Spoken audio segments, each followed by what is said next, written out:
우리 성경책을 올드 테스트먼트라 그러 구약 성경을 얘기할 때에 올드 테스트먼트라 그렇게 얘기를 하고 또 신약 성경을 우리 뉴 테스트먼트라 그럽니다. 이 테스트먼트라고 하는 말을 사용을 해서 우리 성경을 지칭을 하는데 이 테스트먼트라고 하는 말은 유언이다, 계약이다, 약속이라고 하는 뜻입니다.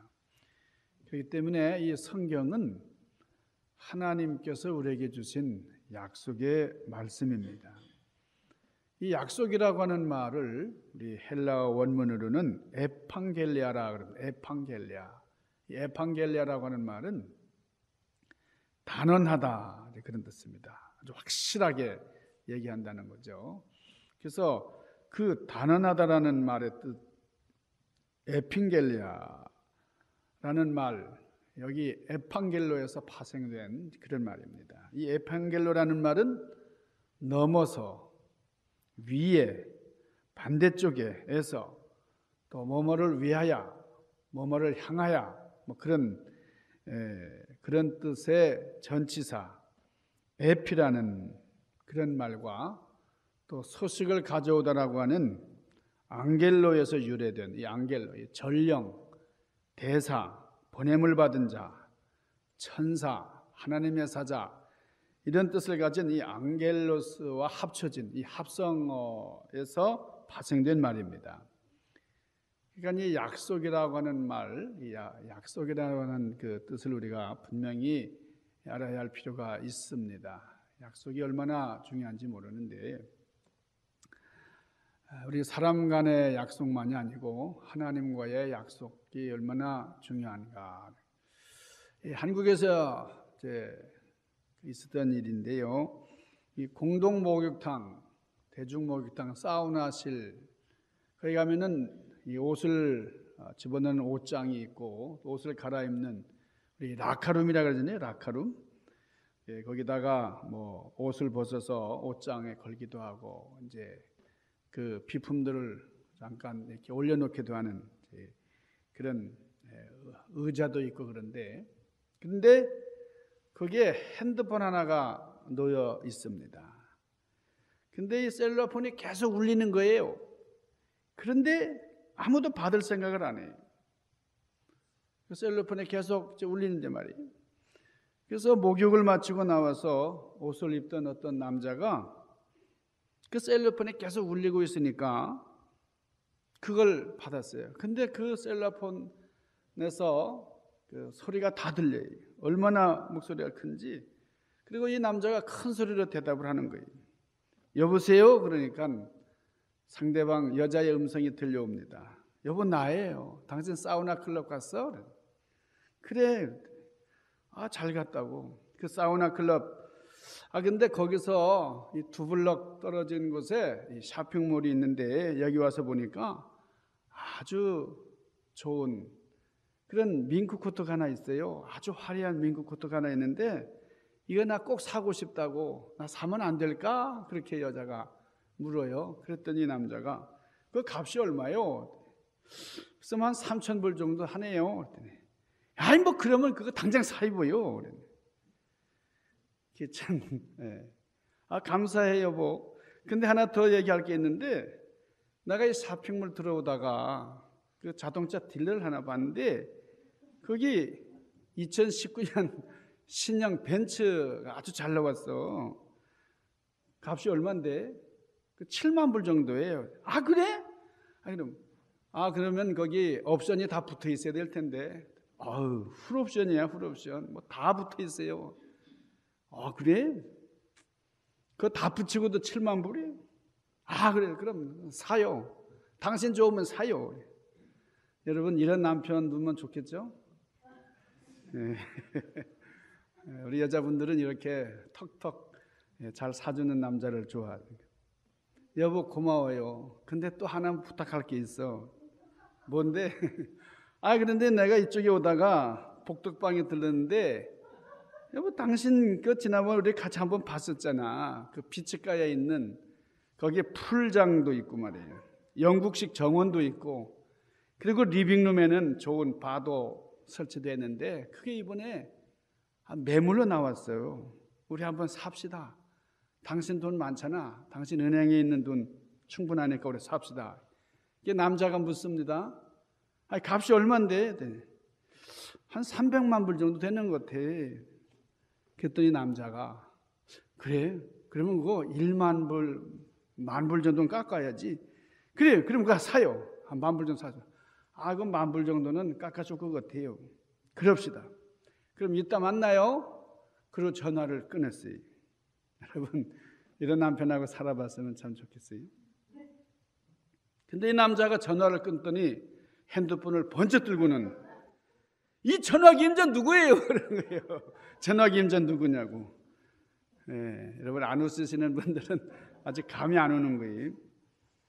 이 남자는 전화기 임자가 아닙니다. 아마 전화기 임자가 깜빡 잊고 지금 아마 그 목욕탕에 들어가 있는 것 같아요. 근데 남편이 아닌데 벨이 자꾸 울리는 것 뿐입니다. 그러니까 이 남자가 이걸 받아가지고 여러분 이 사람은 이 여자의 요구를 허락할 만한 능력도 없고 자격도 없는 전혀 다른 사람이에요. 그런데도 불구하고 제게 아니니까 그냥 팍팍 인삼을 쓰는 거죠. 뭐 진짜 남편 같으면은 다 거절했겠죠. 그러니까 자기 부인도 아니고 자기 것도 아니니까 그냥 인심을 팍팍 쓰고 허락을 했습니다. 여러분, 이런 식으로 세상을 살아가는 사람들이 참 많아요. 자기가 약속을 해놓고 그 약속을 지키지 못하는 사람들이 얼마나 많습니까? 그런 건 괜찮아요. 근데 지키지 않을 약속을 하고 남발하는 그런 사람들도 있어요. 그뿐입니까? 아예 상대방을 속이려고 그렇게 약속을 해가지고 사기를 치는 그런 사람들이 많아요. 여러분 사기꾼이다, 나쁜 놈이다 할 때에 그 대부분이 그게 무슨 말이냐면은 약속을 안 지키는 사람들이에요. 사기꾼은 약속을 해놓고 안 지키는 사람이 사기꾼이에요. 그러니까 약속을 잘 지키는 사람이 좋은 사람입니다. 약속을 잘 지키는 사람이 신임을 얻게 되고 약속을 잘 지키는 사람이 인격자예요. 우리가 지키지 못할 약속은 함부로 하지 말아야 됩니다. 우리 친구 간에도 그렇고 자식과 부모 사이에도 그래요. 우리 약속을 했으면은 반드시 지키도록 해야 됩니다. 좀 불가항력적일 때가 있어요. 도무지 이거 지킬 수 없는. 그래서 약속을 꼭 지키고 싶지만은 못 지킬 때도 있긴 하지만은 그러나 어쨌든 우리가 약속은 확실하게 지켜야 됩니다. 사람들과 만나기로 했으면은 반드시 만나야 되고 누구한테 돈을 빌렸으면 반드시 갚아야 되고 말이에요. 이 남의 돈을 떡대 먹듯이 띠먹는 사람들이 많아요. 아무리 우리가 믿음이 종하고 말이에요. 기도할 때 막 장작 패는 것처럼 크게 소리 지르면서 해도 약속을 안 지키는 사람은 이것은 못 믿을 사람이에요. 여러분이 약속에서 우리 모든 인간관계가 형성이 되는 거예요. 약속을 해놓고서 약속을 우습게 여기는 사람, 그는 비인격적인 사람이에요. 여러분, 우리 춘향이, 성춘향이, 그리고 이몽룡, 이 둘 관계는 아주 약속을 잘 지킨 관계입니다. 이제 과거에 시험 보러 가는 우리 이몽룡을 기약도 없지만은 계속 기다리는, 그리고 또 이 춘향이의 그 진심을 믿고 그 약속을 이행하기 위해서 노력을 하는, 여러분 춘향이와 이몽룡 목숨을 내놓고 약속을 지켰어요. 이 심청이는 그 아버지가 헛된 약속을 했지만은 그러나 그 약속을 위해서 목숨을 바다에 던졌어요. 그러니까 우리에게 고전 소설, 우리나라 고전 소설도 이렇게 약속을 지키는 것, 이게 얼마나 귀한 거냐. 여러분, 사람이 해야 할 것 중에 가장 중요한 것이 약속을 잘 지키는 일입니다. 근데 하나님과의 약속은 더 중요해요.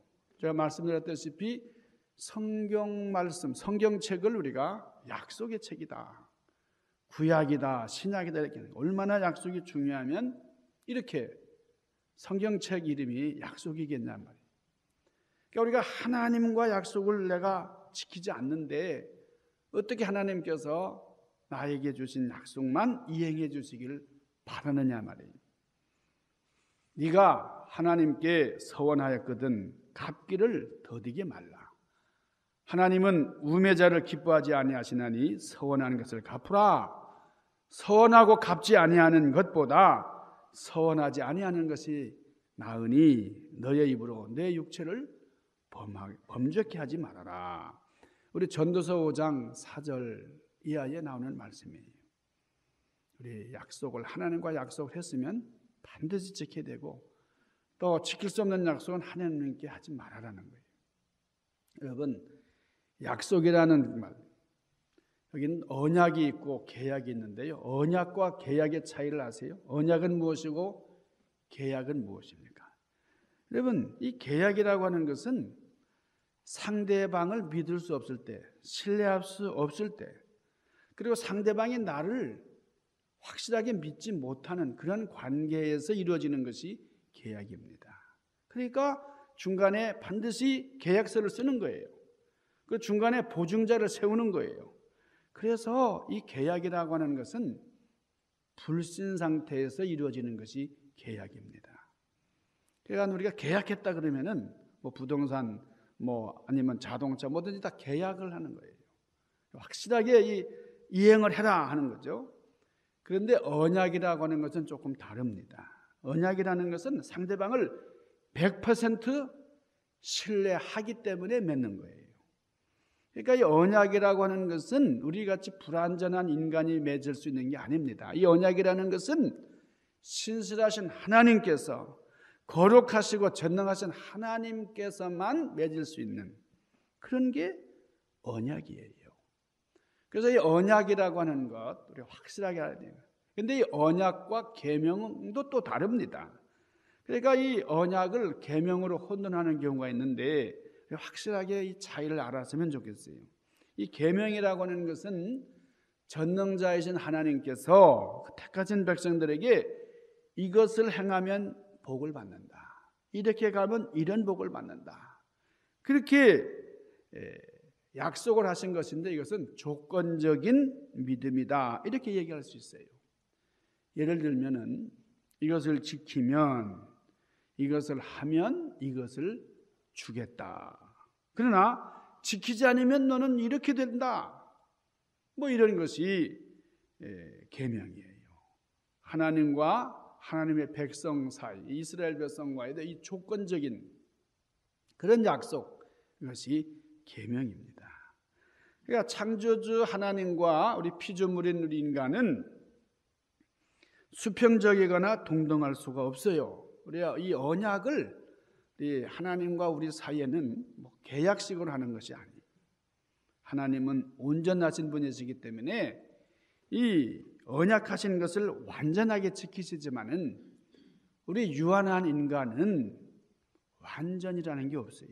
절대적으로 확실하게 지킬 수 없는 그런 부족한 존재이기 때문에 그렇습니다. 그렇기 때문에 이 성경에 나타나는 이 언약이라고 하는 말은 인간이 쓸 수 있는 단어가 아니고 하나님만이 쓸 수 있는 그런 단어예요. 이게 언약의 종류가 여럿 있는데 아담 언약이 있습니다. 노아 언약이 있습니다. 노아 언약은 무지개 언약이라고도 하죠. 또 땅과 자손, 하나님의 자녀가 되는 그런 약속을 해주신 그런 아브라함 언약이 있어요. 또 율법, 생명에 대한 그런 언약을 허락하신 모세 언약이 있습니다. 또 성전 언약이라고 하는 다윗 언약이 있고 선지자 언약이 있고 또 우리 신약 새 언약이 있어요. 메시아를 보내주시겠다고 하는 메시아 언약이 있습니다. 이 언약의 종류가 이렇게 많은데 오늘 성경 말씀에 보니까 하나님께서 우리에게 약속하신 그 약속들을 우리 예수님이 승천하시기 전에 제자들에게 말씀을 하셨어요. 마지막 유언입니다. 우리 주님께서 이 땅에서 마지막으로 남기신 말씀 뭐라고 하셨어요? 예루살렘을 떠나지 말아라. 이게 주님께서 제자들에게 남기신 마지막 말씀이에요. 예루살렘을 떠나지 말아라. 이렇게 당부하시면서 볼지어다 내가 내 아버지께서 약속하신 것을 너희에게 보내리니, 약속하신 것이 있다는 거예요. 그것을 너희에게 보내겠다. 너희는 위로부터 능력이 비울 때까지 이 성에 머물라. 그렇게 말씀을 하셨어요. 우리 사도행전 1장 4절과 5절에도 같은 말씀이 나와요. 아버지께서 약속하신 것이 있는데 그 약속하신 것을 기다려라. 그렇게 말씀하셨어요.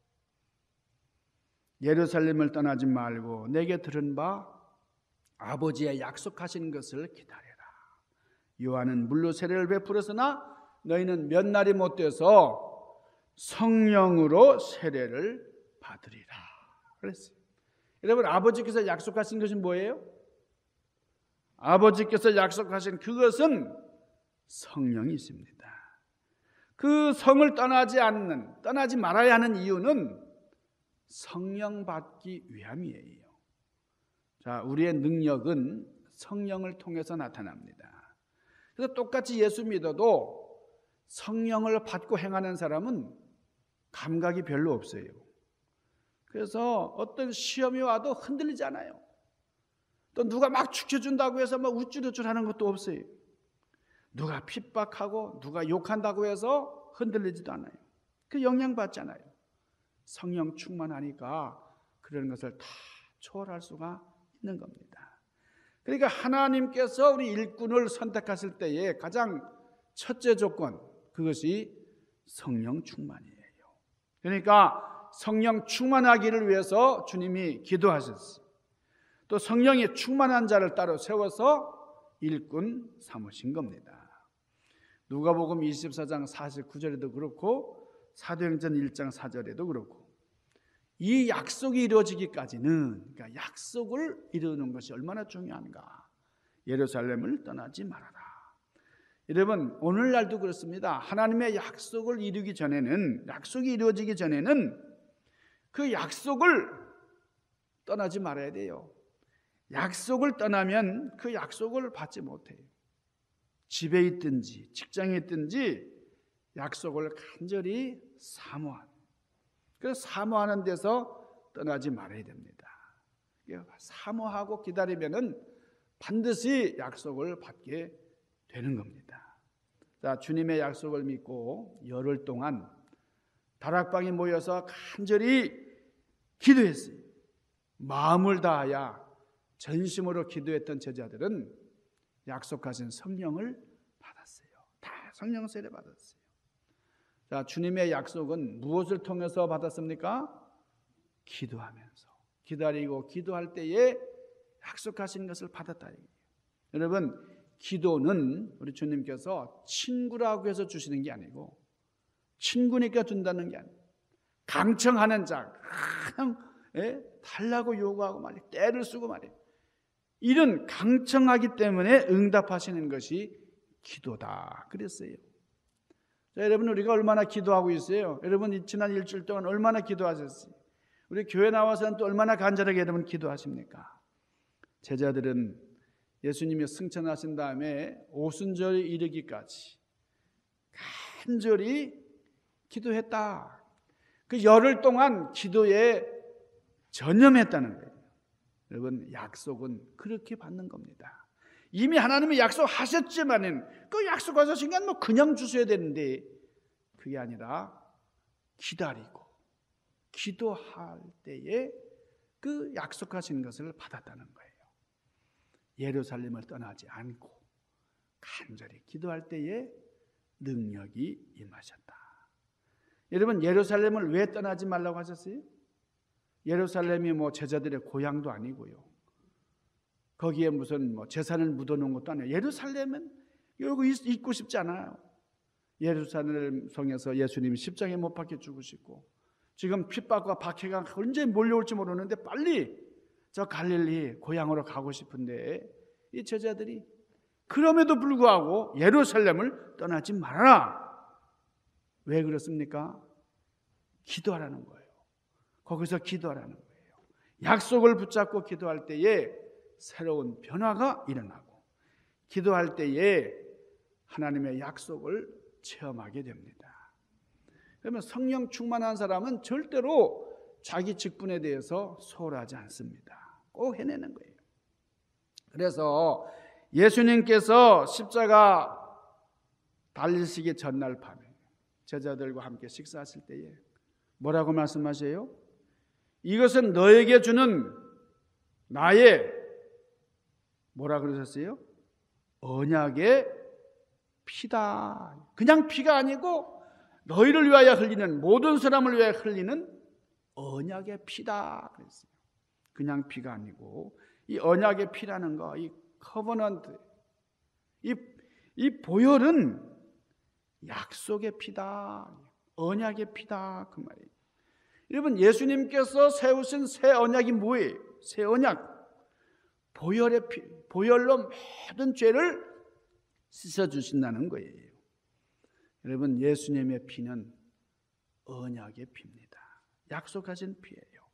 어떤 죄인이라 할지라도 예수 믿기만 하면, 예수님께서 십자가에 달려 돌아가신 나를 위하여 죽으신 것을 믿기만 하면 구원해 주신다는 주님의 약속입니다. 그러니까 우리의 구원이라고 하는 것은 우리의 행위로 또는 공로로 받는 게 아니고 주님을 영접하고 주님을 모시는 그 믿음에 의해서 약속하신 아름다운 열매, 이것이 구원이에요.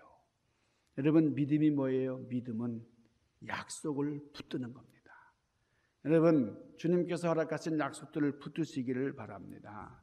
우리에게 허락하신 약속을 붙잡고 주님을 따라가는 언약의 백성들, 신실한 축복의 주인공들이 되시기를 주님의 이름으로 간절히 축원합니다. 기도하십시다. 거룩하신 아버지 하나님, 주님의 약속들이 많습니다. 그래서 성경은 약속의 책이라고 하셨는데 주님께서 허락하신 약속을 믿고 또 이 믿음을 온전히 이루어 나가는 귀한 하나님의 백성들 되게 하여 주시옵소서. 예수님 귀하신 이름으로 간절히 구하옵나이다. 아멘.